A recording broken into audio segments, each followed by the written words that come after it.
Yes, friend, ako'y nagbabalik, DJ B-Boy Bibo, para sa ating tuloy-tuloy na BB Time tungkol sa usaping self-love.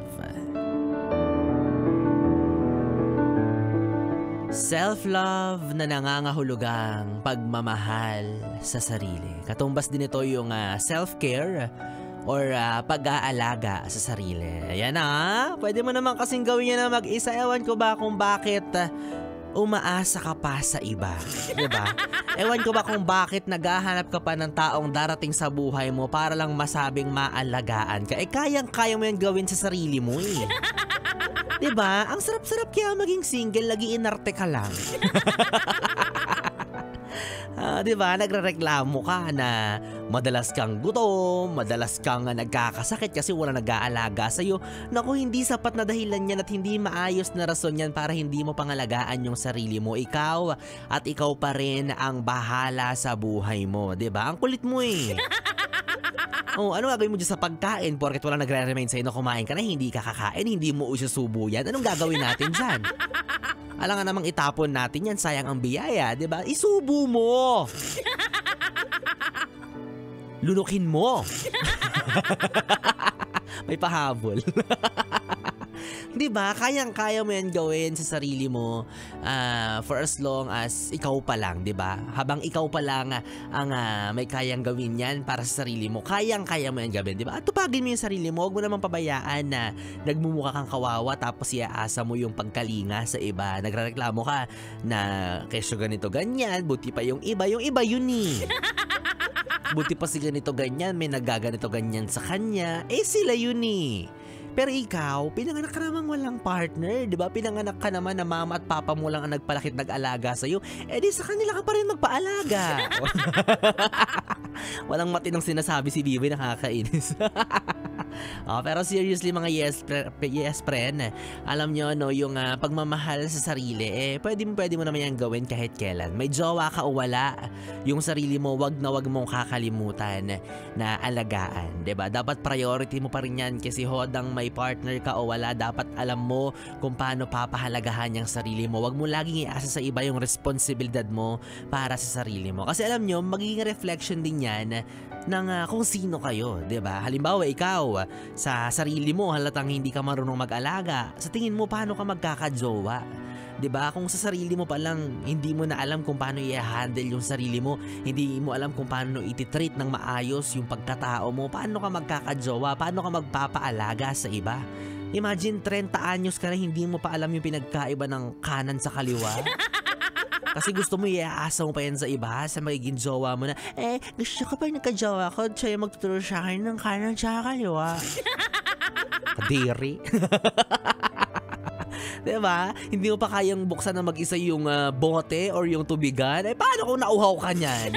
Diba? Namatay ka na lang sa uhaw, wala ka pa ring jowa. Oo. Kaya alam niyo mga yes friend, mahalaga talaga na maging independent tayo. Diba? Maging marunong tayo, maging tumayo sa sarili natin mga paa. Diba? Para kahit sino yung dumaan sa buhay natin, iwan man tayo, kaya nating tumayo sa sarili nating mga paa. Diba? Kahit pabayaan tayo ng kahit sino, alam mo sa sarili mo na hindi mo papabayaan yung buhay mo. Diba? Hindi yung laging nakaasa tapos kapag iniwan niya nga. Mahirap yan. So mahalaga ang independence. Ang ma-achieve mo yung isang bagay na kaya mong gawin on your own. Diba? At kapag na-achieve mo na yun, kapag meron ka ng pagpapahalaga sa sarili mo, pagmamahal sa sarili mo, yung simpleng pag-aayos mo ng buhok, diba? Yung pagbili mo ng pampakinis ng mukha, yung pagpapabango, maituturing ng self-care yan. Simula na yan ng pagmamahal sa sarili. Good start yan. Yung maging presentable ka, hindi lang sa itsura, kundi maging sa pananalita. Self-care yan. Diba? Hindi yung barubal ka magsalita. Hindi yung kung ano-anong lumalabas dyan sa bibig mo na walang katuturan, diba? Self-care yan. Kapag pinapractice mo na kung paano mo iharap yung tao mo, yung sarili mo sa ibang tao, self-care yan. Diba? Kung paano mo bubuuhin at yun nga, ihaharap yung sarili mo sa ibang tao. Mahalaga yan kasi Diyan sumasalamin yung kumpiyansa mo sa sarili mo diba? Yung confidence na meron ka at hindi yung pagiging madamot sa iba, diba? Hindi porket tinatrato mo ng maayos yung sarili mo, hindi porket tinitreat mo yung mga wants and needs mo, ibig sabihin nun makasarili ka na, no? Kasi paano mo nga naman matatawag na self-care yan kung lagi mong papabayaan yung sarili mo, di ba?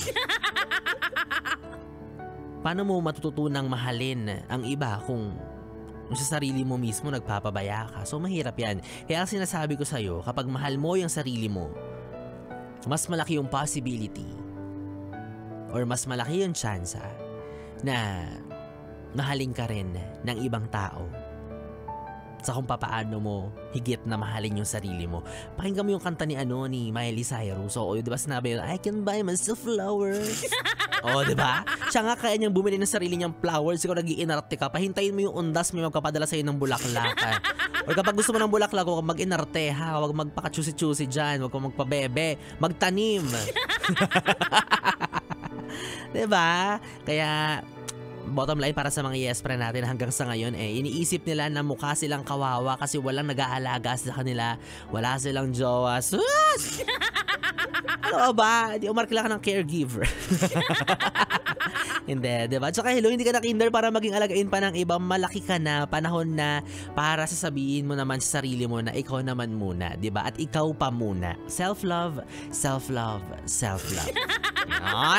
Yan ang mantra natin for today ha. Self-love, self-love, self-love. Pero cancel yung self-love mo pag ako ang nag-alaga sa'yo.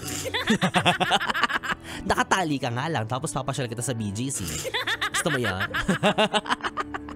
Diyos ko, itigil lang nga natin itong mga yes friend. Naglolokohan na lang tayo dito Yes friend, 3 oras na BB time ang ating pinagsamahan. Nakapiling niyo po ako, DJ B-Boy Bibo. Magkasama at magkarinigan tayong muli bukas sa parehong oras. Dito pa rin at dito ka lang sa 101.1 Yes FM Solid. Good night, BB. Mwah, mwah.